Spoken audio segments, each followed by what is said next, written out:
The night was quiet, the city lights flickered against the glass towers, and inside the corner office of the 27th floor, Billionaire CEO Jonathan Hale stared at the clock. It was barely past 7, far earlier than he normally left work, yet something inside him urged him to go home. He didn't know why. He always stayed late, buried in numbers, strategies, mergers, and meetings that lasted until midnight. Work was his life, his empire, his identity. But on this night, for reasons he couldn't explain, he picked up his coat, loosened his tie, and headed down to the parking garage. He thought he was going home to silence, to the empty penthouse with its cold marble floors and the echo of loneliness.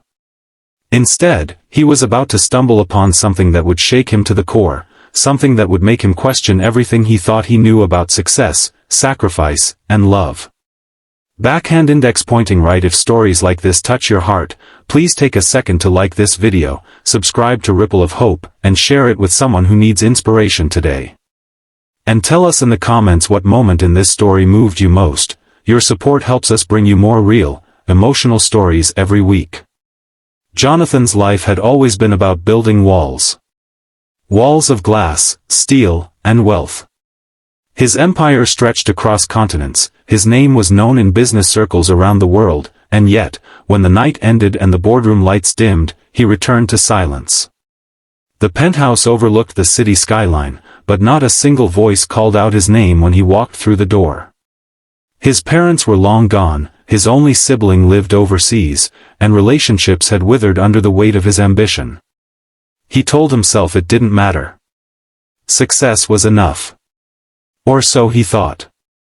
When he entered the gated drive of his estate that night, he noticed something unusual.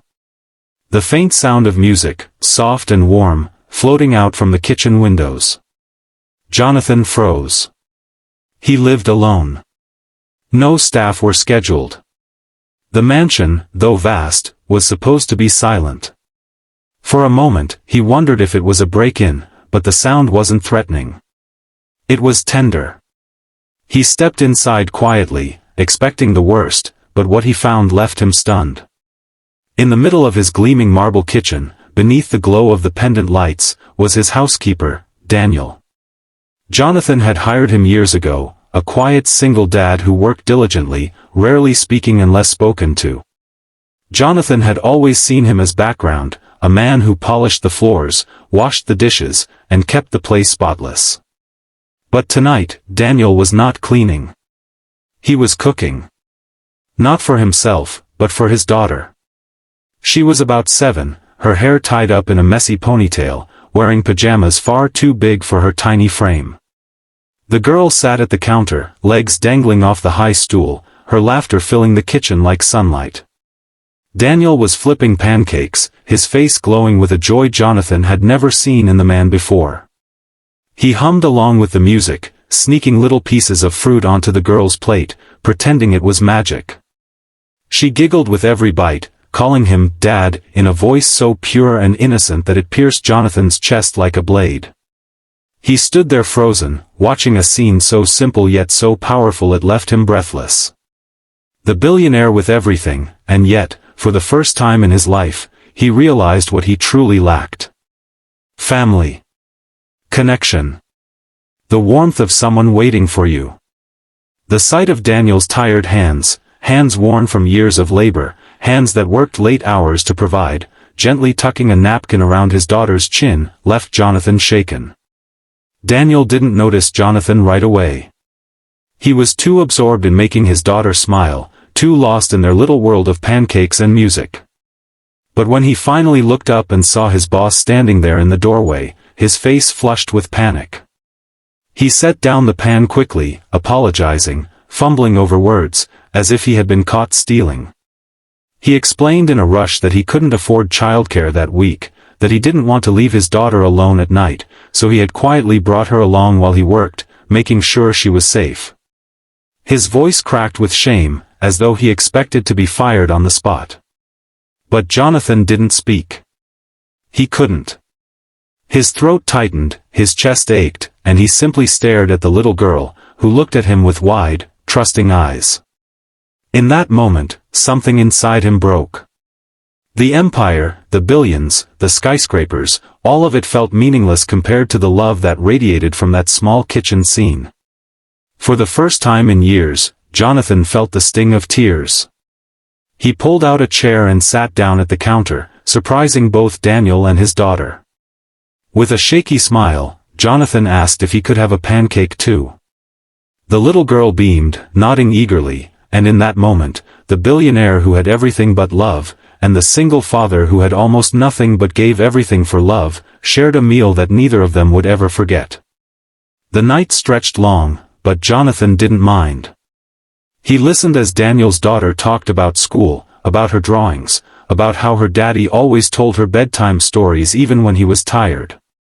Jonathan watched Daniel's tired but proud eyes shine every time his daughter spoke, and he felt something stir inside him, envy, admiration, and longing, all tangled together. When he finally went to bed, the house didn't feel so empty anymore. In the weeks that followed, Jonathan found himself coming home earlier. Not for the silence of his penthouse, but for the laughter that sometimes spilled out of the kitchen. Slowly, he learned more about Daniel's life, how his wife had passed away when their daughter was just a toddler, how he had struggled to balance work and fatherhood, how he often skipped meals so his daughter could have enough.